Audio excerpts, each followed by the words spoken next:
Hello everyone, we are on chapter 9. Chapter 9 is called The Idea of Freedom.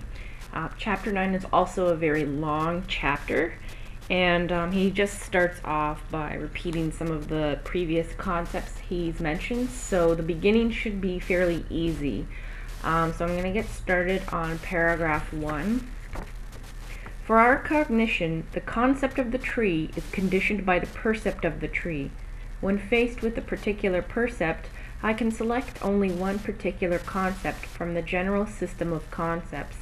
The connection of concept and percept is determined by thinking, indirectly and objectively, at the level of the percept. This connection of the percept with its concept is recognized after the act of perceiving, but that they do belong together lies in the very nature of things. And paragraph 1 is summarized as follows.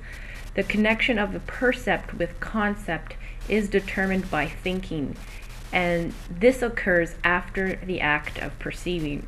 So basically in this paragraph he's just pointing out in time how thinking works and how we get our knowledge into things. So usually it happens after the fact.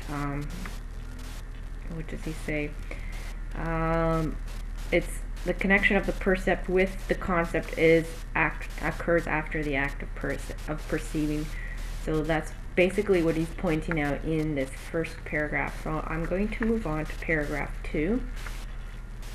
The process looks different when we examine knowledge, or rather the relation of man to the world which arises within knowledge.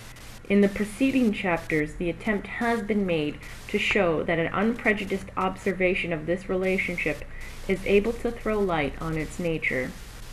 A proper understanding of this observation leads to the insight that thinking can be directly discerned as a self-contained entity. Those who find it necessary for the explanation of thinking as such to invoke something else, such as physical brain processes or unconscious spiritual processes lying behind the conscious thinking which they observe, fail to recognize what an unprejudiced observation of thinking yields. When we observe our thinking, we live during this observation directly within a self-supporting spiritual web of being. Indeed, we can even say that it would grasp the essential nature of spirit in the form in which it presents itself most immediately to man. We need only look at the self-sustaining activity of thinking. And paragraph 2 is summarized as follows. Thinking is a self-contained entity. We can grasp the essential spiritual nature of man by only looking at the self-sustained activity of thinking. So again, he's just repeating how previously he's mentioned that thinking is a self-contained entity and that it is self-supporting. For Steiner, thinking is a spiritual activity, so he believes that it's not just what's going on in the brain, those are mere manifestations of that, but thinking is for him something that does not rely on our material body, and that it is a spiritual activity, and that's what he's pointing out. He does say those who find it necessary for the explanation of thinking as such to invoke something else, such as physical brain processes or unconscious spiritual processes lying behind the conscious thinking which they observe, fail to recognize what an unprejudiced observation of thinking yields. So for him, if these people believe that, thinking is really just, because, chemical A and chemical B react this way, that's what's producing thinking.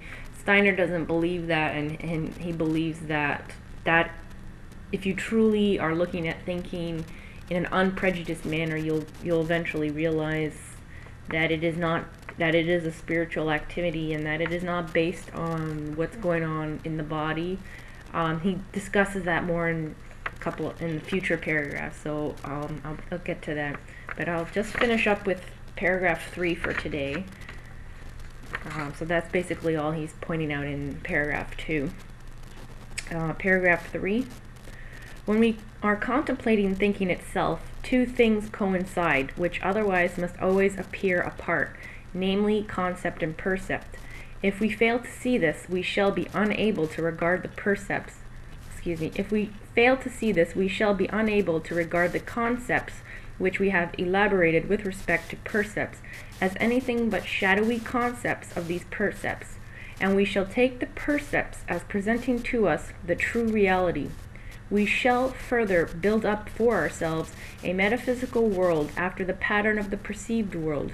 We shall call this a world of atoms, a world of will, a world of unconscious spirit, or whatever, each according to his own kind of mental imagery, and we shall fail to notice that all the time we have been doing nothing but building up a metaphysical world hypothetically after the pattern of our own world of percepts. But if we recognize what is present in thinking, we shall realize that in the percept we have only one part of the reality, and the other part which belongs to it, and which first allows the full reality to appear, is experienced by us in the permeation of the percept by thinking. We shall see in this element that appears in our consciousness as thinking, not a shadowy copy of some reality, but a self-sustaining spiritual essence. And of this we shall be able to say that it is brought into consciousness for us through intuition. Intuition is the conscious experience in pure spirit of a purely spiritual content. Only through an intuition can the essence of thinking be grasped. And paragraph 3 is summarized as follows. The self-sustaining spiritual essence of thinking is brought into consciousness for us through intuition. Intuition is the conscious experience in pure spirit of a purely spiritual content. Just a side note, in chapter 5, paragraph 25, he states that intuition and observation are the sources of knowledge, and I just brought that up because I felt that was important for the paragraph. Paragraph 3, again, is just pointing out how thinking permeates the percept, and that's how we gain knowledge. And if we fail to regard concepts and fail to ignore that thinking is something that produces these concepts, we'll end up creating a metaphysical world where we base things on percepts and whatever, and we're just building up an imaginary world if we can't recognize the reality of thinking. And here he says the main point is that he says in the end,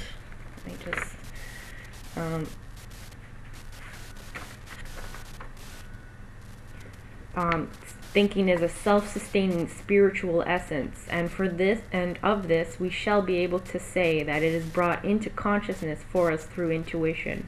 Intuition is the conscious experience in pure spirit of a purely spiritual content. So that's the main point in this paragraph, which he has repeatedly discussed in his book, is just that thinking is basically a spiritual activity, and that it gives us the full reality once we combine it with percepts, and it is self-sustaining. And I believe he is an important point again is what intuition is. It is very not complicated, but you have to really think a lot about thinking, and you have to think a lot about intuition and observation to really kind of get to an understanding of it, because I mean what he says here is very profound, but I mean you really have to struggle within your own thinking to grasp this idea, and that in itself is good for you and necessary, because I might tell you, well, I'm repeating what he has said, and you might sort of get it, but you don't really get it till you think about it.